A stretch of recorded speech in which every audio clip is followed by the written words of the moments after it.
Radijska kateheza.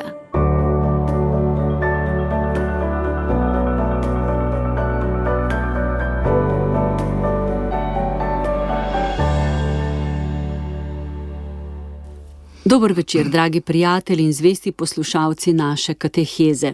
Lep večer tudi tistim, ki nas poslušate le občasno.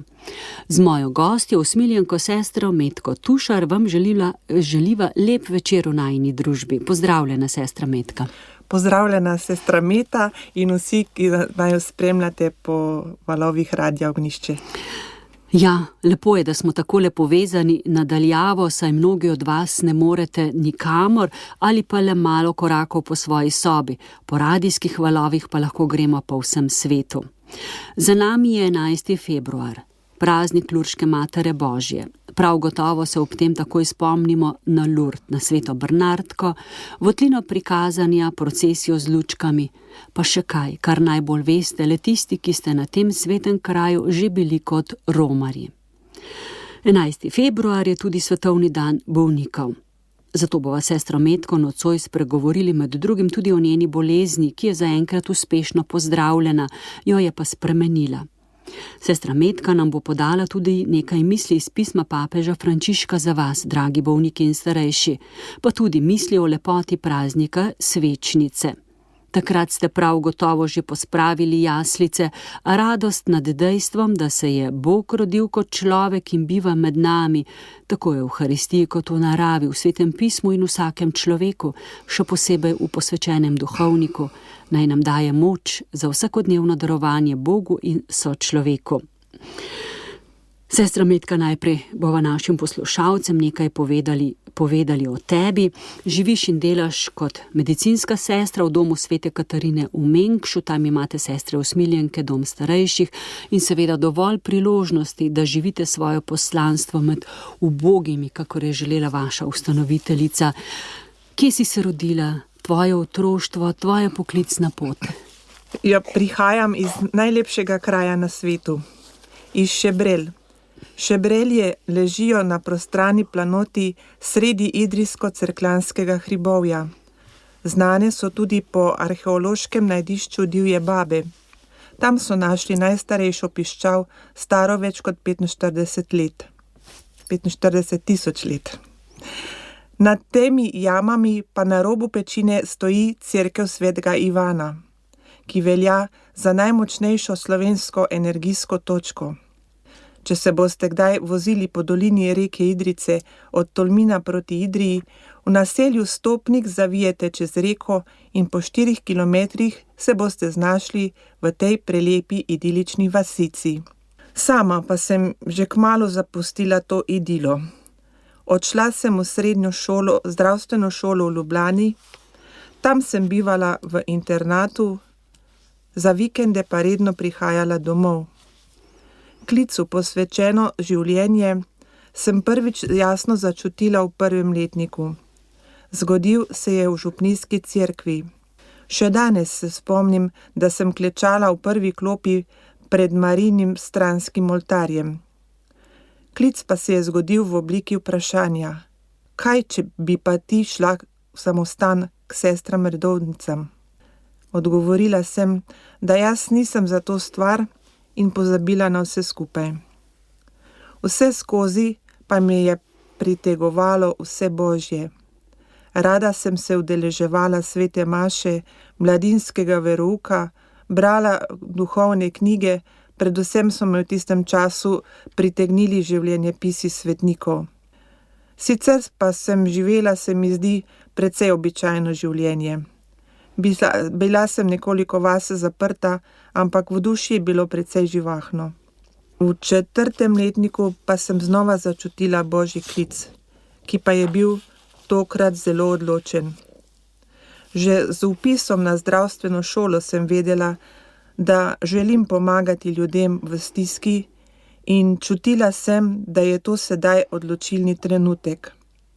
Ko sem končno dahnila svoj da, se je vsa vihra umirila v spokojno reko, ki me je pripeljala do sester usmiljenk ali hčera krščanske ljubezni, ki se posvečajo skrbi za uboge, revne in bolnike. Tu sem videla, da bom najlažje uresničila tudi svoj poklic medicinske sestre. Naj še povem, da sta hčere krščanske ljubezni v 17. stoletju v Parizu ustanovila sveta Ludovika Marijak in sveti Vincenci Pavelski, zaradi velikih potreb tistega časa, ko so ubogi umirali kar na ulicah in so bile v prenatrpanih bolnicah strašne higienske razmere. Sestre so svoje življenje posvetile reševanju teh razmer. Tudi sama sem takrat pri 18 letih razmišljala, kako bi lahko čim več dobrega storila za bližnje oziroma za čim več ljudi. Takrat še bolj zasanjano in v domišljiji, potem pa vedno bolj konkretno, ko sem si pridobivala znanje in izkušnje. Tako hvala za ta del tvojega življenja, sestre Usmiljanke.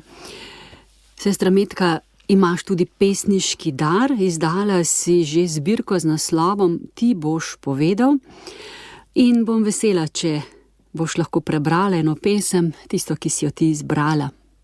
Naj povem, da sem se s prvimi verzi nekoliko spopadla že v srednji šoli, vendar potem nisem nadaljevala. Ko sem bila že pri sestrah, sem napisala 10 pesmi, ki sem jih tudi uglasbila. Prava povodenj pa se je pojavila leta 2020, ko so pesmi začele kar bruhati na dan. Tako da sem se že sama spraševala, od kod meni to. Ko sem kasneje zbolela za rakom, sem spoznala, da me je Bog mogoče na tak način pripravil za ta izziv. Vendar o tem več pozneje. Jeseni leta 2022 je tako išla moja prvorojenka z imenom Ti boš povedal. Sedaj pa je tik pred rojstvom moja druga pesniška zbirka z naslovom Svobodni. To je zbirka krajših utrinkov ali haikujev, ki zajemajo razne vidike življenja. Vsebina je zbrana, potrebno je še oblikovanje in tisk.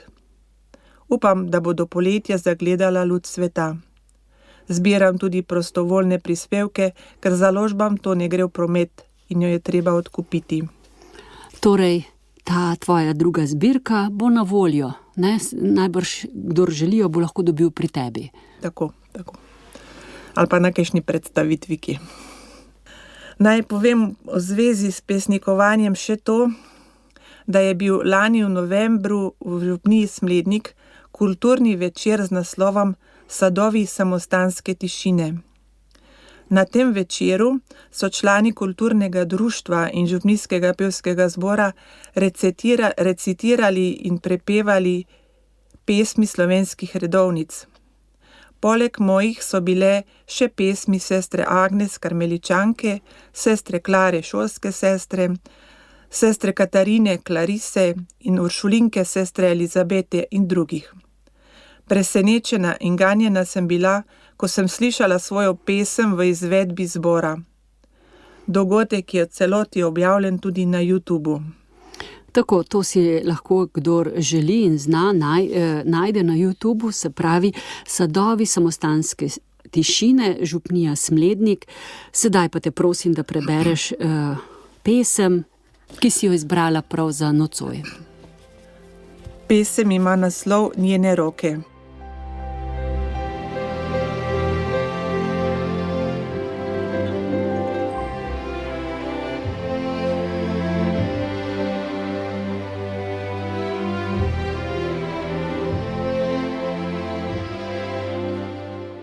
Gledam njene roke, zgubana koža, revmatični sklepi, dlani mehko počivajo v naročju. Mehek pogled, mehke dlani, ustvarjajo celoto njenega življenja, polnega življenja, bogatega življenja, na videz tako vsakdanjega. Ta pogled in te roke zaokrožajo použivajoč ogenj njenega srca, njenega hrepenenja, njenega podarjanja. Vsa je izgorela in se potrošila za tiste, ki so ji bili zaupani. in iz njenih oči sije mir in radost. Zaupano življenje je naložila v najboljšo banko, v banko ljubezni, kjer obresti nimajo limita. Zato tako vedro gleda v prihodnost, da celo v večnost. Gledam njene roke z občudovanjem in zadržanostjo, s hrepenenjem in negotovostjo. Te roke, ki so dragocenejše kot vsa slava sveta. Gledam te roke in hrepenim po Božjem življenju.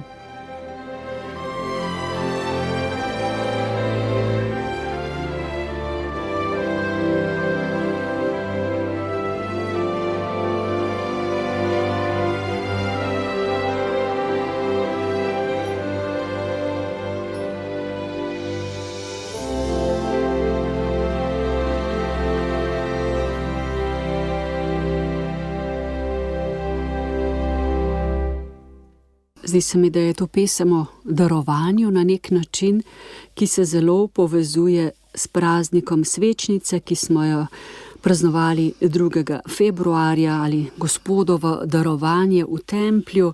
Sestra Metka, kaj ti pomeni svečnica? Zakaj je to velik praznik končno tudi za vse posvečene osebe, ker je to dan posvečenega življenja? Na praznik svečnice ali Gospodovega darovanja v templju se spominjamo dogodka, ko sta Marija in Jožef 40. dan po rojstvu prinesla Jezusa v tempelj in ga darovala Bogu. Bogu sta prinesla v dar, ki sta ga od njega dobila. S tem sta pokazala, da nista ona dva lastnika Jezusovega življenja, ampak samo Bog, ki je ustvaril vse in tudi vsakega človeka in mu namenil edinstveno poslanstvo. Ker ta dan obhajamo tudi kot dan posvečenega življenja, se pravi dan redovniškega življenja, pomislim na to, da je tudi vsak od nas prinesel Bogu v dar svoje življenje, ki ga je prejel od Boga. Zato je Bog lastnik življenja. Mi smo le najemniki. Bog je oče, mi vsi pa smo bratje in sestre. Z tega vidika je zanimivo tudi vprašanje pokorščine. V naših konstitucijah je zapisano, da oblast in pokorščina, se pravi predstojnik in član skupnosti, skupaj iščeta Božjo voljo in zato ukazovanje v imenu pokorščine ne more priti v poštev. Tudi Jezus je naročal svojim učencem, naj bodo vsi eno in naj bodo raje služabniki drug drugemu. V našem redu je tudi ta zanimivost, da se hišna predstojnica ne imenuje prednica, ampak sestra služabnica. Dan posvečenega življenja je začel papež Janez Pavel II. In sicer leta 1995. Želel je, da bi se vsi kristjani zahvalili za dar Bogu posvečenega življenja, ki bogati krščanske skupnosti.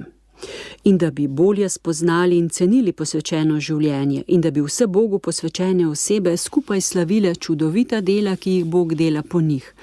Zato jih vsak škof v svoji škofiji povabi, da skupaj praznujejo ta praznik luči.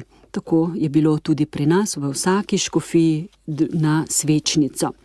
Sestra Metka Tušar je gostja naše nocojšnje kateheze za starejše in bolnike in ravno prav je, da si ti gostja v tem mesecu, namreč kako pa ti in tvoje sestre živite posvečeno življenje kot usmiljenke? Mislim oziroma sem prepričana, da je naša skupnost najlepša na svetu. Vsaka po svoje se trudimo za dobre medsebojne odnose. No, če se je že treba preveč truditi, potem je to včasih znak, da je nekaj narobe. V skupnosti nas je 24 sester, 12 jih živi v domu Svete Katarine, 15 pa v skupnosti, pa tudi od teh sva samo 2 mlajši od 60 let. Vse ostale so 70+, 80+, 90+, ena pa bo letos napolnila 100 let. Starejše sestre so zelo zveste skupni molitvi, mlajše mogoče nekoliko manj, oziroma vsaj ne v taki obliki. Pomembna je zvestoba Bogu, iz katere izhaja dobrohotnost, dobronamernost, dobrodelnost in vse, kar je dobro. Si pomagamo med sabo, podpiramo, spodbujamo, včasih tudi spričkamo. Mislim pa, da res nobena ni taka, da bi držala za mero in se pred večerom ali pa vsaj čim prej ne pogovorila in uredila nesoglasja. No, to si tako opisala, kot je pravzaprav tudi življenje v družinah, kako je pomembno, da znamo urejati nesoglasja čim prej. Kot sva že omenili, 11. februar je bil svetovni dan bolnikov. To je bil že 33. svetovni dan in papež Frančišek je za ta dan napisal poslanico z naslovom Svetega leta: Upanje ne osramoti in nas krepi v stiski. Zelo pomenljivo. Najbrž si jo vsaj malce preletela in te prosim, da z nami podeliš nekaj misli za spodbudo našim poslušalcem. Ja, v tej poslanici sem zasledila 3 pomembne trenutke. Prvi trenutek je srečanje. To pomeni, da je vsaka bolezen in trpljenje lahko priložnost za srečanje z Gospodom, ki nas spremeni. Drugi trenutek je dar. V trpljenju se še posebej zavemo, da je vse dar in da je tudi upanje dar, ki prihaja od Gospoda. In tretji trenutek je podelitev. Bolniška postelja in kraji trpljenja so velikokrat lahko kraji, kjer drug drugega bogatimo. Verjamem, da je že marsikdo doživel, pravzaprav, da smo že vsi doživeli in začutili ravno ob bolniški posteli veliko Božje navzočnosti, miline, predanosti, dobrote, zaupanja, presežnosti. Sedaj pa vas vse prosiva, da se nama pridružite v tej molitvi za bolnike, ki bo sledila, po njej pa bomo prisluhnili pesmi Silvestra in Marije Bukovec, Križ je vsak moj trenutek. Prosim. Danes, Gospod, bi ti rada izročila vse bolne ljudi, zlasti tiste z neozdravljivimi in kroničnimi boleznimi. Potolaži jih in spremeni njihovo trpljenje v čisto veselje. Izročam ti vse tiste bolnike, ki nimajo ob sebi ljudi, ki bi poskrbeli za njihove potrebe. Še posebej tiste, ki so osamljeni ali so nekje povsem sami, brez oskrbe, brez pomoči, brez zdravil in brez hrane. Daj jim tisto, kar najbolj potrebujejo. Izročam ti vse, ki skrbijo za bolnike, tudi njihove svojce, prijatelje, kolege, da bi bili vir tolažbe in spodbude, da bi se bolni počutili sprejete v svoji nemoči in bi jim to pomagalo pri ozdravitvi. Gospod, zahvaljujem se ti za vse, kar si storil v tem trenutku. Še posebej za tvoje usmiljenje in ljubezen, s katero nas tolažiš, zdraviš in krepiš. Amen. Aleluja.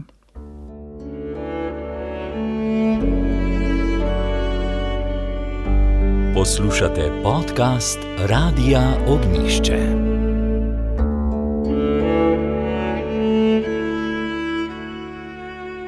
Prihajava, sestra Metka, tudi do tvoje zgodbe, tvoje izkušnje. Še pred nedavnim si namreč tudi sama zbolela za rakom in si potrebovala veliko pomoči strani sosester, zdravnikov in še koga drugega. Pa poglejva, povej nam, kako si izvedela za bolezen, rak. Še danes vendarle nas kar malo spreleti, ko to slišimo. Kako si jo sprejemala, si se kaj prestrašila? Ja, sedaj so pretekla 3 leta, odkar nas je kot strela z jasnega vse presenetila diagnoza ekspanzivni proces na možganih, po domače povedano rak. Čez noč sem se znašla v bolnišnici. Kakšen teden prej sem začutila povečano utrujenost, upočasnjenost, nekoliko nestabilnosti pri hoji in nekoliko težje sem se izražala, vendar nič konkretnega. Vsaj tako se mi je zdelo. Sedaj mislim, da takrat nisem bila niti sposobna videti realnega stanja. Ko so me drugi spraševali, kaj mi je, sem samo smeje odgovarjala, da nič. Dokler me niso dobesedno nagnali zdravniku. Takoj sem bila sprijeta na nevrološki oddelek za nadaljnjo diagnostiko, potem na nevrokirurgijo, kjer so me operirali, in nato na onkološkega, kjer sem prijela mala kemoterapijo in nato še obsevanje. To je nekakšen telegrafski prelet dogodkov, seveda pa se je v tem času vsak dan dogajalo veliko. Po 10 dneh nevrološkega oddelka so me poslali domov z datumom operacije na nevrokirurgiji. Pa nisem zdržala do takrat, kajti po 5 dneh je tumor že tako zrasel, da nisem znala več niti govoriti, niti hoditi. Po operaciji so me poslali še na CT prsnega koša in trebuha, če ni morda rak se še kam razširil. Kmalu po preiskavi pa v sobo pritečijo zdravniki in medicinske sestre in me začudeno gledajo. Saj ni nič prizadeta, pravijo. Končno le izvem, da je CT pljuč pokazal skoraj čisto zamašene žile. In spet sem pristala v intenzivni zatopljenje strdkov, kar je podaljšalo rehabilitacijo po operaciji. Vas pa tam gor res nekdo čuva, sem slišala komentarje zaposlenih. In kljub vsemu težkemu mi je bilo toplo pri srcu. Ker z operacijo niso mogli odstraniti vsega tumorja, sem nato hodila še na onkološki inštitut na kemoterapijo. Vsakič sem bila tam 4 do 6 dni in dobila ogromne količine infuzij, tako da so mi predhodno naredili ultrazvok srca, če imam dovolj močno srce. Rekli so, da je to zelo agresivna kemoterapija, ker mora prebiti možgansko bariero. Dajali pa so mi zdravilo tudi direktno v hrbtenjačo, v likvor. Dnevno sem dobila okrog 4 litre infuzije. Pri vsem tem pa mi niso nič obljubljali, da bo terapija učinkovita. Bomo videli, so rekli. Brala sem o hudih stranskih učinkih na notranjih organih, velikih procentih ponovitve bolezni, do neučinkovitosti zdravila oziroma neodzivnosti tumorskih celic. Če imam tako malo možnosti za ozdravitev, potem nima smisla, da se pred smrtjo še popolnoma uničim, sem podvomila. Toda hitro sem si rekla, če poskusim, imam vsaj nekaj procentov možnosti, da ozdravim. Sicer nimam nič. Bilo je naporno. Zredila sem se 10 kilogramov od vse te tekočine in zdravil z neverjetnim apetitom. Po drugi kemoterapiji sem dobila še COVID in hudo bakterijsko pljučnico in sem dobra 2 tedna preživela na infekcijski kliniki, nekako med nebom in zemljo. Kasneje sem izvedela, da so samo čakali, kdaj me bodo morali priklopiti na aparat za umetno dihanje. Ko se mi je po dobrem tednu obrnilo na bolje in nisem več imela temperature, je pa šlo vse tako hitro na bolje, da so se spet lahko le za glavo držali od čudenja. Po odpustu sem se odločila, da ne grem v februarsko mengeško meglo, ampak na sončno morje, na blagi morski zrak, da bom lahko zdržala še 2 kemoterapiji. Zaradi skoraj 4-mesečne nepokretnosti sem mišično zelo oslabela in sem se pravzaprav ponovno kot otrok začela učiti gibanja in hoje. Nekaterih gibov mi še sedaj ne uspe narediti. Po končani kemoterapiji pa nov šok. Rekli so, da bodo potrebna še obsevanja. Ko so mi predstavili, da bom po obsevanjih lahko imela resne težave s spominom in koncentracijo, sem se pa kar uprla. Rekla sem, da raje živim samo še 2 leti, kolikor toliko kvalitetno, kot da sem 20 let dementna. To so resno vzeli in mi nekoliko zmanjšali in spremenili obsevanja s ščitenjem hipokampusa. Obsevanja sem od vse terapije prenašala najtežje, ker mi je takoj na začetku postalo slabo in sem izgubila apetit. Dobro, da sem imela veliko zaloge, saj sem shujšala skoraj več kot 20 kilogramov. Tako hvala ti za to podelitev, ki res takoj lahko občutimo, kako je bil Bog na delu in da te želi še imeti nekaj časa med nami. Sestra Metka, vzporedno s tem zunanjim dogajanjem, ki je bilo zelo težko, pa je potekalo tudi notranje, duhovno, kaj ne? Res veliko ljudi je vsak na svoj način molilo in še moli zame. Veliko ljudi je skrbelo zame in mi stalo ob strani. Vsem se iz srca zahvaljujem. Učinek molitve in dobrih misli vidim predvsem v tem, da nisem nikoli obupovala in se smilila sama sebi. Ko mi je zdravnik povedal diagnozo, sem v trenutku začutila, kot bi zdrsnila v en mir in spokojnost, ki mi je nista več zapustili.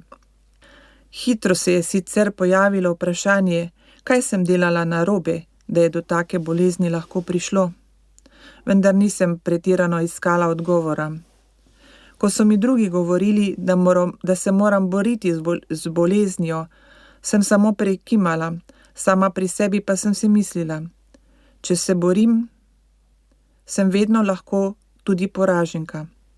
Če pa sprejmem, nikoli ne morem biti poraženka. Svojemu obiskovalcu sem celo dala ime gospod Limfom. Bilo je tudi par izrednih dogodkov. Noč pred operacijo sem se zbudila malo pred polnočjo, silno notranjo tesnobo in očitki. Imela sem občutek, da bi lahko celo preklela Boga in umrla, kot se spomnimo iz Jobove zgodbe. Bilo je silno hudo. Pogledala sem na telefon in videla sporočilo. Takoj sem šla v akcijo in bomo celo noč dežurali pred Najsvetejšim. V hipu je vsa tista napetost minila in čutila sem, kako milost vstopa v moje srce in se vse umirja. Ko sem kasneje iskala kakšen otipljiv vzrok za tisto tesnobo, ga nisem mogla več najti. Tisto noč, predno so mi na CT slikanju odkrili strtke v pljučih, sem imela tako čuden občutek, kot da se sprehajam po robu smrti. Sicer me ni nič bolelo, samo čudno tesnobo v prsih sem čutila in nisem mogla spati. Slutna.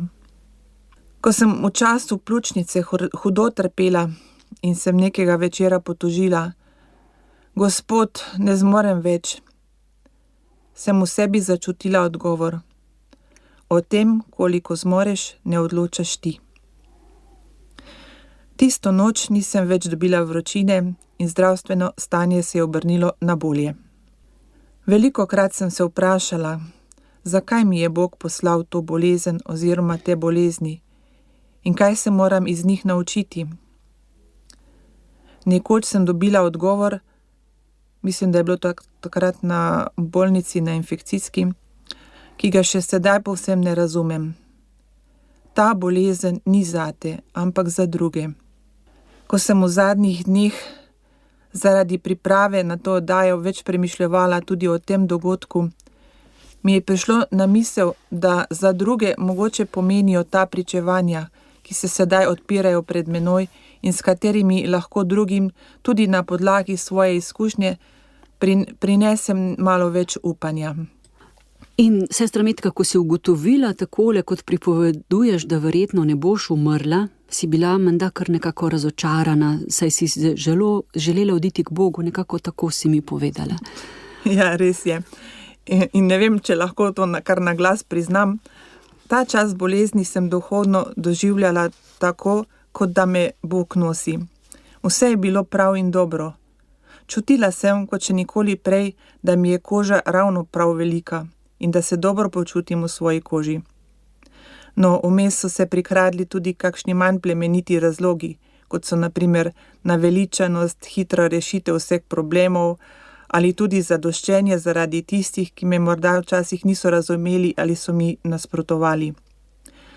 Toda vedela sem, da to ni Božji način reševanja izzivov. Torej bo treba iti kar lepo počasi, korak za korakom, proti Božjim obljubam. Vidim pa že kar nekaj sadov te preizkušnje in sprememb, ki so zelo blagodejne. Res sem hvaležna za to bolezen.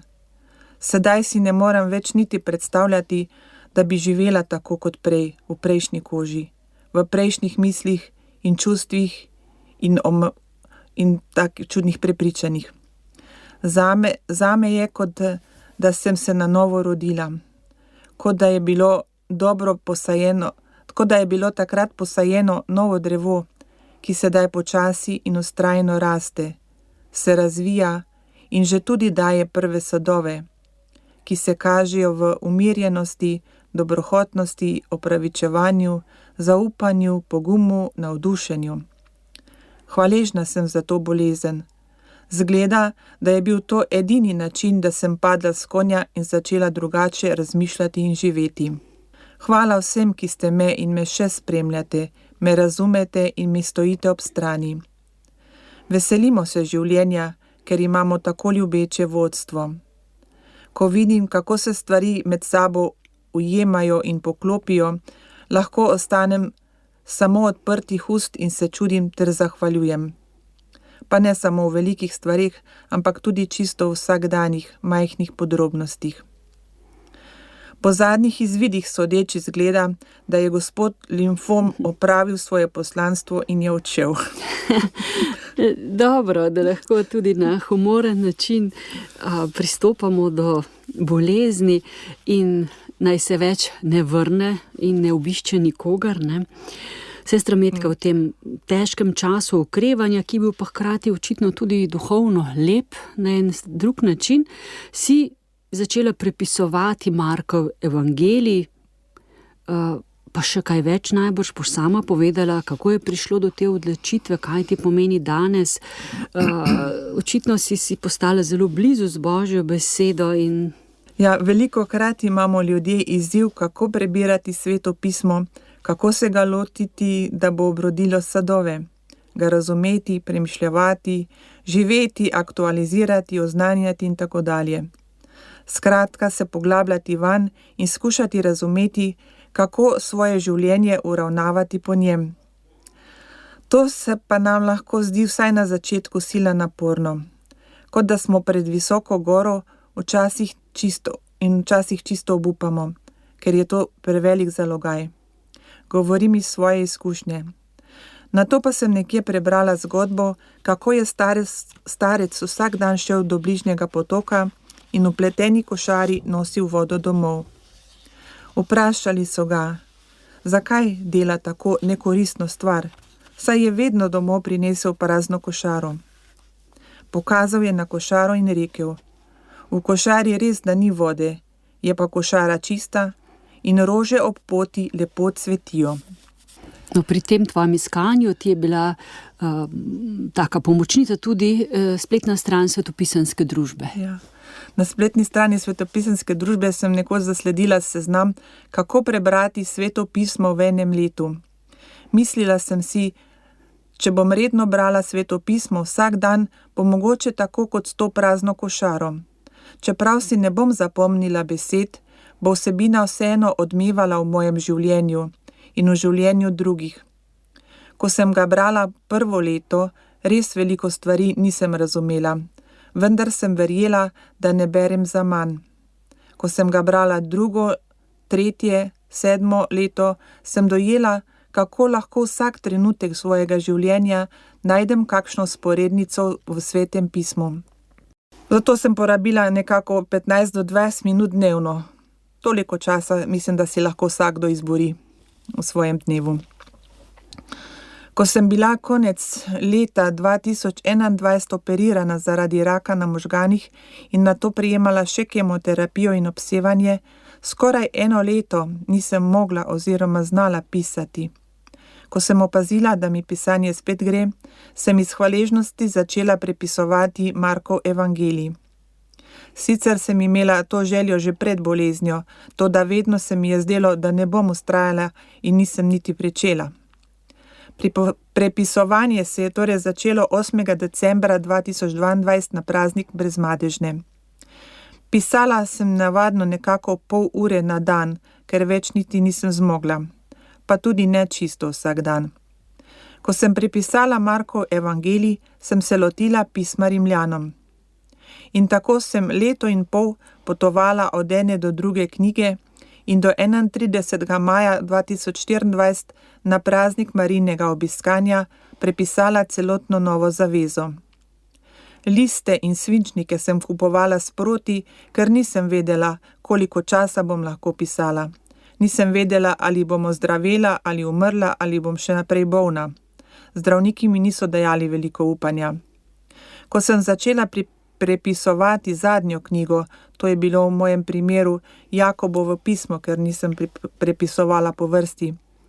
Takrat potem v trgovini nisem več dobila takih listov in to mi je bilo znamenje, da je sedaj dovolj.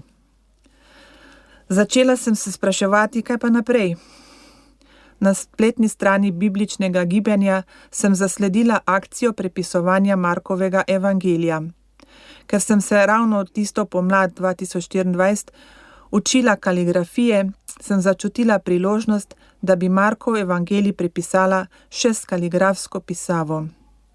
In ker sem površno prebrala navodila, sem prepisala celoten evangelij in ne samo nedeljske odlomke.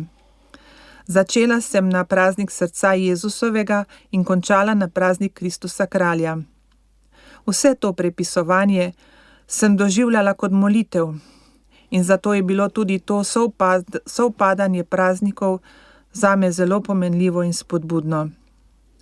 Na onkološkem so mi obljubljali, da bom po obsevanju glave imela težave s koncentracijo in spominom in začutila sem željo, da bi se v letošnjem letu Markov evangelij naučila še na pamet. Poleg tega pa sem v lanskem letu naredila tudi svetopisemski tečaj Zdravilna beseda.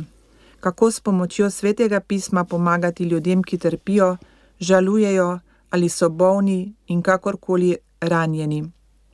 In sedaj se pripravljam, kako v obliki delavnic to znanje predajati naprej.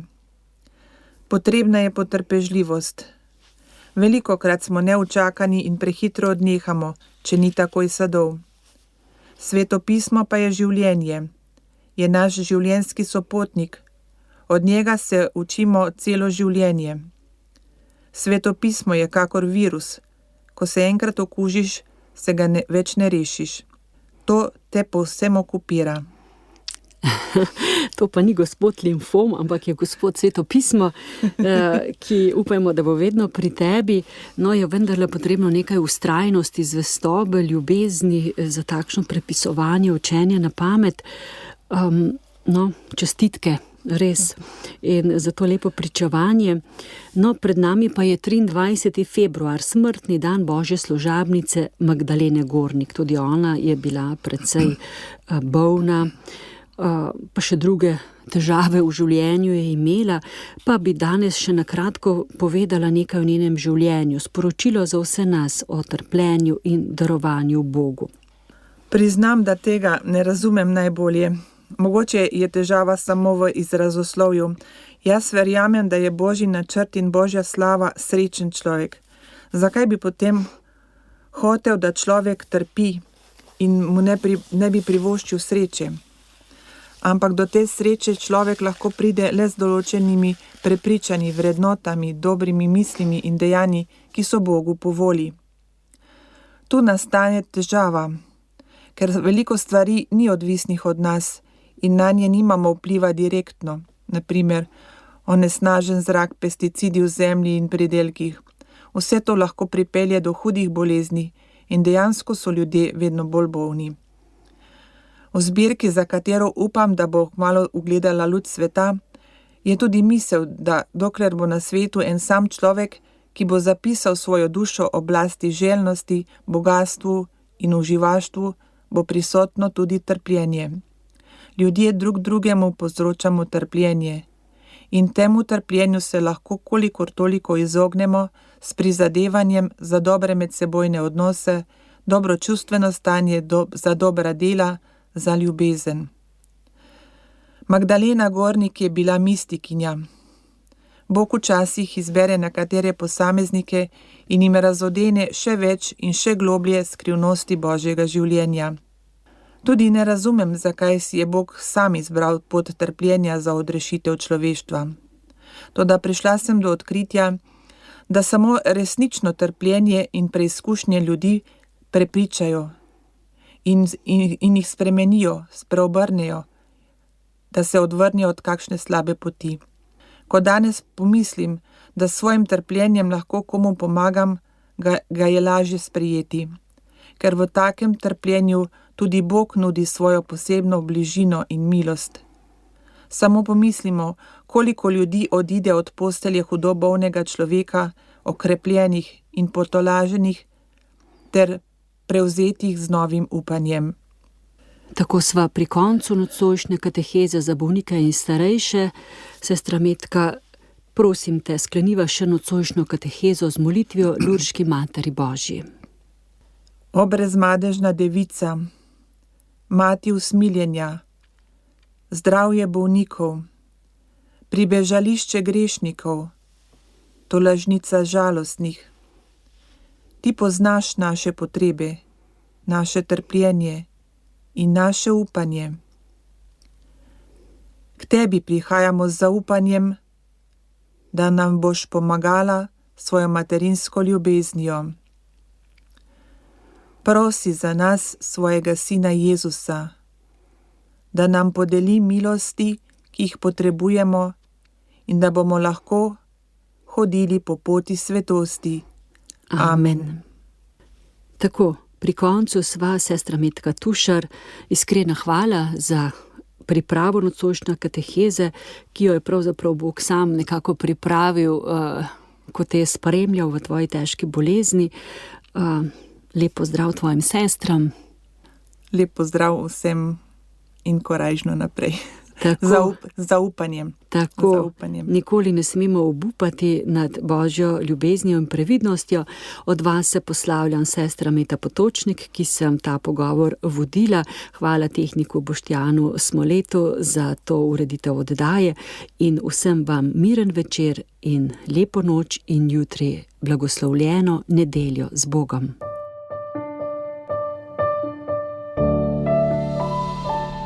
Radijska kateheza.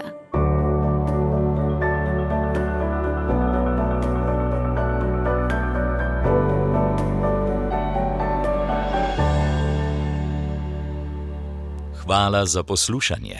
Podprite brezplačen dostop do naših vsebin in postanite prijatelj Radia Ognjišče.